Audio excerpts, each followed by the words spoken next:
साथियों नमस्कार, स्वागत है आप सभी का एक बार फिर से अपनी कलम अपने चैनल पर। जैसा कि आपको यहाँ पे दिख रहा है, मनोविज्ञान के बारे में हम बात करने वाले हैं। ये जो अंतिम समय बचा है, रीट की बात हो या उसके बाद में यदि आप देखेंगे सेकंड ग्रेड की बात हो, फर्स्ट ग्रेड की बात हो या मुख्य पेपर जो हमारा होने वाला है उसके रीट के बाद में भी यदि आप देखेंगे ये वीडियो, तो भी आपकी ये टॉपिक बहुत ही महत्वपूर्ण होने वाला है। देखिए दोस्तों, वैसे तो आपने विस्तृत अध्ययन कर लिया है मनोविज्ञान का, लगभग पूरा कोर्स कर लिया आराम से।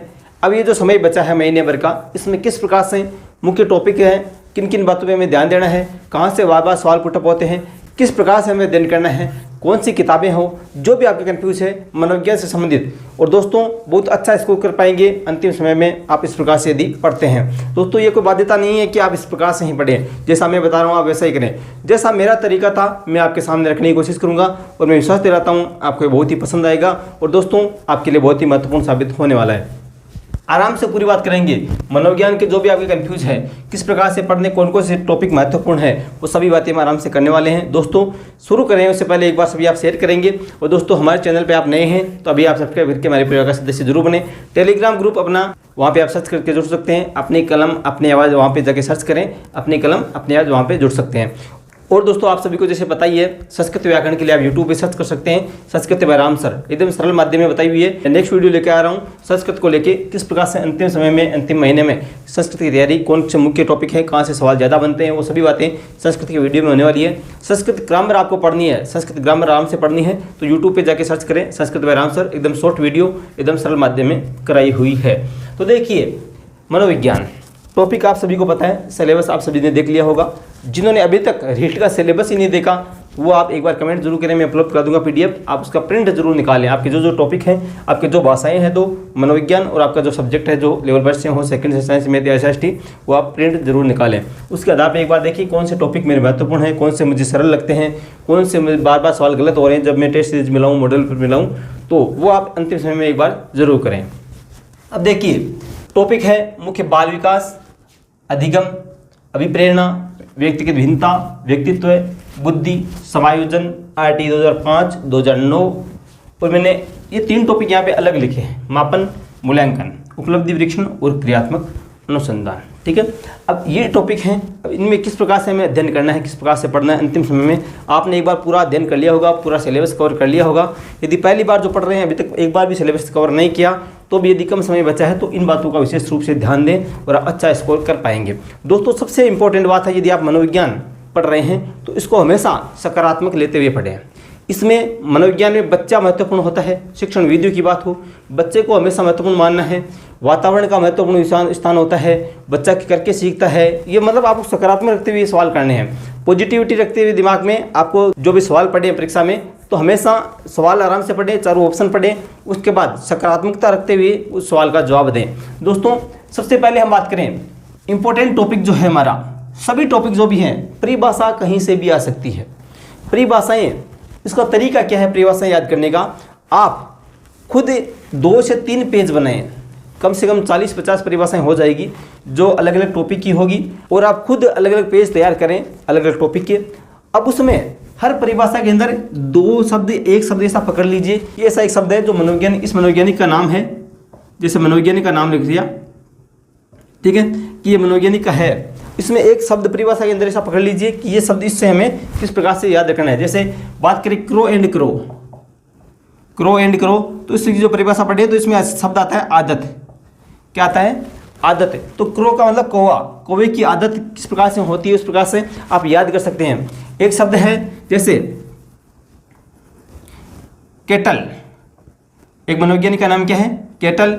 अब एक परिभाषा आती है तरल एवं ठोस, उस परिभाषा में शब्द आते हैं 2, तरल एवं ठोस।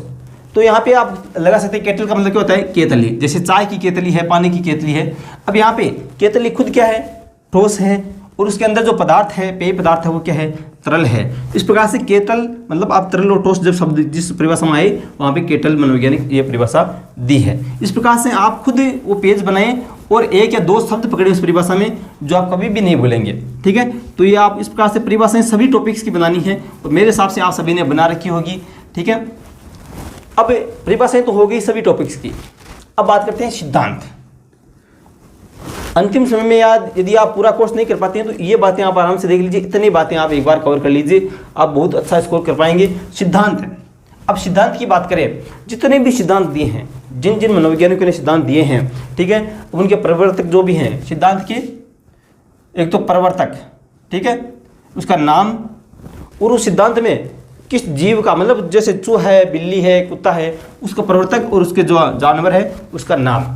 अब उसका जानवर का नाम याद रखेंगे आप उस प्रवर्तक के साथ में, तो आपको सिद्धांत अपने आप याद आ जाएगा कि बिल्ली वाला सिद्धांत क्या है, ठीक है, कुत्ते वाला सिद्धांत क्या है और वो किसने दिया। आपको केवल ये याद रखना है उसका प्रवर्तक कौन है और उसका उसमें जानवर कौन सा है, ठीक है। अब देखिए, जैसे बाल विकास के जितने भी सिद्धांत हैं, अब उसको एक पेज के आधार पर बनाएं, आप एकदम शॉर्ट के आधार पर बनाएं, 2 या 3 पेज में आप पूरे सिद्धांत आप आराम से कवर कर सकते हैं। तो प्रवर्तक जो भी हैं और उनके जानवर आदि, मैं केवल इसकी बात कर रहा हूँ अधिगम की। अब इसके बाल विकास के जो सिद्धांत हैं वो आपको देखने, इसी आधार पर शॉर्ट नोट बनाने हैं। एकदम इंपॉर्टेंट की बात कर रहा हूँ मैं, जहाँ से सवाल बार बार बनते हैं। अधिगम के जितने भी सिद्धांत हैं वैसे बात करें, बुद्धि के जितने भी सिद्धांत हैं एकदम शॉर्ट नोट्स बना लें और उसके शॉर्ट मतलब 2-3 लाइनों में एक सिद्धांत आ जाएगा आपके। इस प्रकार से 2 या 3 पेज में एक टॉपिक है वो 1 पेज में कवर हो जाएगा पूरा। 1 पेज यदि दोनों तरफ पढ़ते हैं हम तो एक टॉपिक 1 पेज में कवर हो जाएगा। उसका अधिगम का है सिद्धांत, उसके बुद्धि के सिद्धांत हैं वो आप उसमें कवर कर सकते हैं। ये मोस्ट की बात कर रहे हैं और ऊपरी जिस प्रकार से हमें रिविजन करना है वो बात कर रहे हैं। उसी प्रकार कोई भी टॉपिक हो, मैं बात कर रहा हूँ सिद्धांत का ध्यान रखना, आप प्रवर्तक जो भी हैं उसके जानवर जो भी हैं ये आपको याद रखना है विशेष रूप से। अब प्रभावित करने वाले कारक, तीसरा टॉपिक है प्रभावित करने वाले कारक। तो इसमें देखिए आप प्रभावित करने वाले कारक बाल विकास के एक पेज तैयार करें आप, ठीक है, प्रभावित करने वाले कारक नाम लिखें। अब उसमें बाल विकास के प्रभावित करने वाले कारक कौन कौन से हैं आप लगा सकते हैं। वंशानुक्रम, वातावरण, बहुत ही महत्वपूर्ण टॉपिक है दोस्तों। वंशानुक्रम और वातावरण, लगभग सभी टॉपिक्स के अंदर आपको ये जो प्रभावित करने वाले कारक हैं, अभिप्रेरणा को प्रभावित करने वाले कारक कौन से हैं, व्यक्तिगत भिन्नता है उसको प्रभावित करने वाले कारक कौन से हैं, व्यक्तित्व को प्रभावित करने वाले कारक कौन से हैं, वंशानुक्रम, वातावरण, बुद्धि को प्रभावित करने वाले कारक कौन से हैं, वो सभी बातें, अधिगम को प्रभावित करने वाले कारक कौन से हैं, बाल विकास को प्रभावित करने वाले कारक कौन से हैं। तो इस प्रकार से आपको एकदम शॉर्ट बना लेना है। किताब में से आप खुद छांट कर लिखिए अपने हाथ से और उसका शॉर्ट नोट्स बना लीजिए, वो आप कभी भी नहीं भूलेंगे। और दोस्तों अलग अलग आपने इस प्रकार से यदि बना लिया, परीक्षा में किसी भी प्रकार से पूछे आप उसको गलत नहीं करेंगे, ये मेरा विश्वास है। तो ये आपको ध्यान रखना है, प्रभावित करने वाले कारक और सिद्धांत, परिभाषाएं, ये आपको विशेष रूप से ध्यान रखना है। और उसके अलग अलग पेज बना लें जितना हो सके। यदि आपके पास पहले से शॉर्ट नोट्स बनाए हुए हैं तो बनाने की आवश्यकता नहीं है, उनका बार बार रिविजन करें। आपके पास शॉर्ट्स की कोई किताब है जिसमें अलग अलग परिभाषाएं दी हुई है, सिद्धांत दिए हुए हैं, प्रभावित करने वाले कारक इस प्रकार से शॉर्ट नोट्स टाइप में है, तो उसका बार बार रिविजन करें, ठीक है, वो आपकी कवर करा देगी। अब वर्गीकरण किसी भी प्रकार से पढ़े, देखिए वंशानुक्रम, वातावरण आपको विशेष रूप से पढ़ना है। हर टॉपिक से 1-2 सवाल आएगा इसमें से, ठीक है। वर्गीकरण का मैंने नाम यहाँ पे क्यों लिखा है, किसी भी टॉपिक को पढ़िए आप उसको भागों में बांट कर पढ़िए। जैसे व्यक्तिगत भिन्नता की बात करें, अलग अलग बच्चे हैं उसका वर्गीकरण कीजिए, ठीक है, उसमें बुद्धि लब्धि क्या है, उसका जो तरीका क्या है, उसमें नया करने की क्षमता क्या है, वो अलग अलग बांट लीजिए। सारणी के आधार पर पढ़िए, आप वर्गीकरण कीजिए और उसको सारणी बना लीजिए, जिससे आप बहुत अच्छे से याद कर पाएंगे आगे भी। व्यक्तित्व की बात हो, ठीक है, उसका वर्गीकरण कीजिए। बुद्धि की बात हो, बुद्धि लब्धि क्या है, समायोजन की बात हो, ये आपको विशेष रूप से पढ़ने का एक अलग तरीका आपको याद रखना है अंतिम समय में। मनोवैज्ञानिक मैंने बात कर चुका हूँ, मनोवैज्ञानिक सभी जो है वो कहाँ से हैं, प्रवर्तक का नाम तो वो आ गया सिद्धांत में, वो कहाँ से हैं, ठीक है, उसकी नॉर्मल डिटेल आपको पता होना चाहिए, मोटा मोटी किस देश के रहने वाले हैं, उसका जो बैकग्राउंड है वो किसके प्रवर्तक हैं, कौन से सिद्धांत दिया था। मतलब आप यदि मनोवैज्ञानिक का एक सामान्य परिचय जानते हैं तो उससे संबंधित जो भी आपके सवाल आएंगे आप आराम से सही कर पाएंगे। इसलिए मनोवैज्ञानिक का एक सामान्य परिचय आपको पता होना चाहिए, वो एक शॉर्ट नोट्स के माध्यम से हो, जो भी हो आपके पास किताबें हो वो इस प्रकार से कि बुद्धि का मनोवैज्ञानिक इस प्रकार से उसने ये दिया था, अधिगम का इस प्रकार से मनोवैज्ञानिक थे, ये थे, इसने ये सिद्धांत दिया, उस प्रकार से आपको एक सारांश रूप में आपको पता होना चाहिए। तो ये आप पढ़ने का अच्छा तरीका है, अलग अलग तरीके से पढ़ना कि परिभाषाएं, सभी टॉपिक की सिद्धांत, जो जो टॉपिक है, चाहे विकास, बाल विकास के सिद्धांत हो, बुद्धि के सिद्धांत हो, अधिगम के सिद्धांत हो, जो भी हैं उस प्रकार से। प्रभावित करने वाले कारक, लगभग सभी टॉपिक्स को आपको प्रभावित करने वाले कारक हैं वो मिल जाएंगे। और मुख्य जो है वंशानुक्रम और वातावरण, ये आपको ध्यान रखना है। मनोवैज्ञानिक की बात हो, वर्गीकरण पढ़, जो वर्गीकरण है टॉपिक उनको करके पढ़े, अलग अलग उनको भागों में बांट कर पढ़ेंगे तो आपको बहुत अच्छे से याद होगा। अब बात करते हैं, देखिए आरटी 2005 और 2009। अब आरटी की बात करें, ठीक है, तो उसकी सभी धाराएं और उसकी दिनांक लागू करने की जो दिनांक है और है उसका एक शॉर्ट नोट्स 2 पेज के अंदर पूरा कवर हो जाएगा। 2 पेज बनाएं और उसका खुद लिखेंगे। दोस्तों सबसे ज़्यादा याद कब होता है, जब आप खुद लिख कर याद करते हैं। यदि आपने लिखा, उसको धाराओं को अलग क्रम से लिखा है तो आधी धाराएं तो अपने आप याद हो जाएगी। उसको 2 या 3 बार रिवीजन किया तो सभी लगभग धाराएं 90%, 95% आपको याद हो जाएगी। इस प्रकार से आपको बनाना है। RT 2005 महत्वपूर्ण है, 2 बार पढ़ लेना, आराम से रिवीजन कर लेना फटाफट, क्योंकि ये ज़्यादा बड़ा टॉपिक नहीं है, लेकिन यहाँ से सवाल ज़्यादा बनते हैं। अब देखिए मैंने यहाँ पे नाम लिखे हैं मापन मूल्यांकन, उपलब्धि परीक्षण और क्रियात्मक अनुसंधान। ये ऐसे टॉपिक हैं, ठीक है, जो आपको विशेष रूप से मापन मूल्यांकन की बात हो, उपलब्धि परीक्षण की बात हो, जो आपको हिंदी में मिलेगा देखने को, आपको संस्कृत में मिलेगा, आपकी SST हो चाहे आपकी साइंस में, तो वो सभी चाहे आप फर्स्ट लेवल से है। मापन मूल्यांकन, इससे आपको 4 से 5 मनोविज्ञान में सवाल आना है। हिंदी आप भाषा है, चाहे आपकी अंग्रेजी भाषा है, चाहे आपकी संस्कृत भाषा है, चाहे आप साइंस में से हैं, चाहे SST से है, ऐसे टॉपिक जो है आपको 5 से 7 नंबर है वो आपको बना देता है एक टॉपिक। एक टॉपिक आपने अच्छे से कवर कर लिया तो आपके 5 नंबर आराम से बना सकते हैं। उपलब्धि परीक्षण, क्रियात्मक अनुसंधान वेरी इंपॉर्टेंट टॉपिक है, आपको भाषाओं में देखने को मिलेगा। ये उपलब्धि परीक्षण वाला टॉपिक है, तो आप उनको विशेष रूप से तैयार करें, बहुत ही महत्वपूर्ण ये टॉपिक है। सीखने के प्रतिफल है, इंपॉर्टेंट है, सीखने के प्रतिफल, ये भी 2-3 सब्जेक्ट में है और ये यहाँ से सवाल बार बार पूछे जाते हैं। और दोस्तों सबसे बड़ी बात मैं कहना चाहूँगा, जो पीछे के पेपर हैं, पीछे के पेपर 2011 से लेके 2021 तक, वो आप एक बार मोटा मोटी जरूर कवर करें, क्योंकि आप देखें किस प्रकार से कहाँ से सवाल उठाए जाते हैं, कौन से मनोवैज्ञानिक हैं जिनसे बार बार सवाल पूछे जाते हैं। तो अब वो देखें कहाँ पे सभी पेपर एक जगह।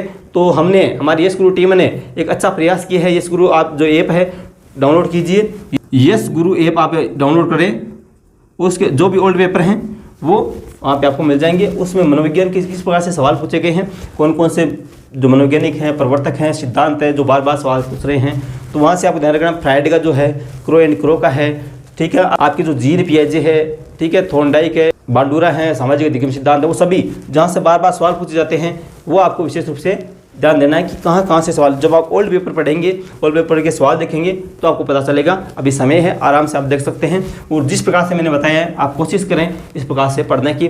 दोस्तों अब आपको जो अच्छा तरीका लगता है वो आप अपनाएं। बात करें आपके जो सवाल आ रहे हैं मनोविज्ञान की बेस्ट बुक को लेके, मनोविज्ञान की अच्छी किताबें कौन सी है, किस किताब से पढ़े, तो आप, मैं ये कहूँगा अच्छी किताबें छोड़िए, आप एक किताब ले लीजिए, मनोविज्ञान की एक कोई सी भी किताब ले लीजिए, जहाँ से आप, जो भी आपके पास किताब है जहाँ से आपको समझ में आ रहा है। दोस्तों मनोविज्ञान की परिभाषाएं हैं, सिद्धांत के नाम है, प्रवर्तक के नाम है, ये जो आपको रटने की बातें हैं। उसके अलावा जो भी सवाल बनेंगे, मापन मूल्यांकन, उपलब्धि परीक्षण, ये जो है क्रियात्मक अनुसंधान, यहाँ पे समझ के आधार पर आपको प्रश्न बनने हैं। इसलिए ज़्यादा से ज़्यादा कोई सी भी किताब हो जहाँ से आपको टॉपिक क्लियर हो रहा है, जहाँ से आपको समझ में आ रहा है, वो किताब आपके लिए बेस्ट है। इसलिए ये जो टॉपिक मैंने बताए हैं इनके आप ज़्यादा से ज़्यादा प्रश्न मिलाएं, समझ के आधार पे जो भी टॉपिक है उनके आप ज़्यादा से ज़्यादा प्रश्न मिलाएं। जो भी आपके पास वस्तुनिष्ठ जो किताबें आती हैं अलग अलग टॉपिक वाइज, वो आप ला सकते हैं, वहाँ से ज़्यादा से ज़्यादा मनोविज्ञान के प्रश्न मिलाएं जो आपके बार बार क्लियर होंगे। तो कोशिश करें, वर्तमान में आप सभी को पता है कौन कौन सी अच्छी किताबें चल रही है। अशोक जी पारिक की चल रही है, देश सिंह दवाई की चल रही है, फर्स्ट रैंक की चल रही है, कोई सी भी एक किताब ले लें, ठीक है, सभी किताबें अच्छी है। और उसमें से शॉर्ट नोट्स बनाएं या आपको जो अंडरलाइन की हुई है वो एक बार देखें और उस आधार पर ज़्यादा से ज़्यादा प्रश्न मिलाते हुए वो टॉपिक क्लियर करें। प्रश्न मिलाते हुए यदि आप टॉपिक क्लियर करते हैं तो आप कभी भी नहीं भूलेंगे और आपको एक अच्छा तरीका आपको आएगा पेपर किस प्रकार से सोल्व करना है।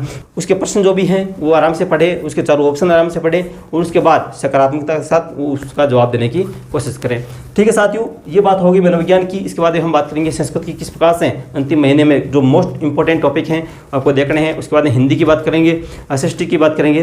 ठीक है साथियों, आपका प्यार विश्वास नहीं बना रहे, विशेष रूप से शिक्षण वीडियो की भी बात हम एक अलग वीडियो में करने वाले हैं। और साथियों हमारी यस गुरु टीम की एक अच्छी पहल के साथ में मैं यूट्यूब पर अपने इसी चैनल पर एक सीरीज लेकर आने वाला हूँ, जो संस्कृत के जितने भी पुराने पेपर हैं या सवाल किस प्रकार से बनते हैं, टॉपिक वाइज वर्ण विचार की बात हो, संधि की बात हो, उसमें प्रश्न जो किस प्रकार से बनते हैं, इंपॉर्टेंट क्वेश्चन की बात हो, जो पुराने पेपर में आई हुई बात हो, वो सभी बातें हम अलग अलग टॉपिक के आधार पे हम करने वाले हैं। ठीक है साथियों, उसी सीरीज में हम बात करेंगे। वहाँ पे आप कमेंट करें कौन कौन साथियों की संस्कृत भाषा है, वो आप एक बार कमेंट जरूर करें।